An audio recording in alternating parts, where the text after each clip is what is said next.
നമസ്കാരം, ഞാൻ doctor Sreenath Rajeevan, assistant professor, department of neurology, Amala institute of medical sciences, Thrissur.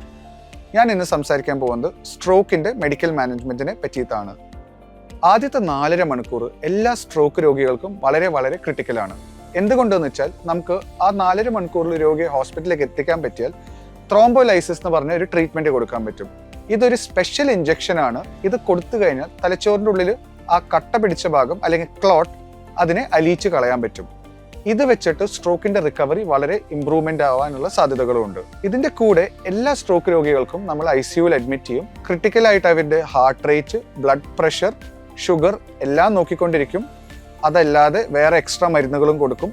Blood thinners, കൊളസ്ട്രോളിന്റെ മരുന്നുകൾ, ഹാർട്ടിന്റെ മരുന്നുകൾ, പിന്നെ റെഗുലറായിട്ട് ഹാർട്ട് ചെക്കപ്പ് ചെയ്തുകൊണ്ടിരിക്കും. ഈ ട്രീറ്റ്മെന്റ് എല്ലാം നമ്മൾ റെഗുലറായിട്ട് ചെയ്തു കഴിഞ്ഞാൽ സ്ട്രോക്ക് രോഗികളുടെ റിക്കവറി വളരെ വളരെ നല്ലതാവും. അപ്പോൾ എപ്പോഴും നമ്മൾ ഓർത്ത് വെക്കേണ്ടത്, സ്ട്രോക്ക് വന്നാൽ ആദ്യത്തെ 4.5 മണിക്കൂർ വളരെ വളരെ ക്രിട്ടിക്കലാണ്. കാരണം ത്രോംബോലൈസിസ് നമുക്ക് കൊടുക്കാൻ പറ്റും. ഈ ട്രീറ്റ്മെന്റ് ഫെസിലിറ്റീസ് എല്ലാം അമല ഇൻസ്റ്റിറ്റ്യൂട്ട് ഓഫ് മെഡിക്കൽ സയൻസസിൽ അവൈലബിൾ ആണ്. 24/7 365 days a year.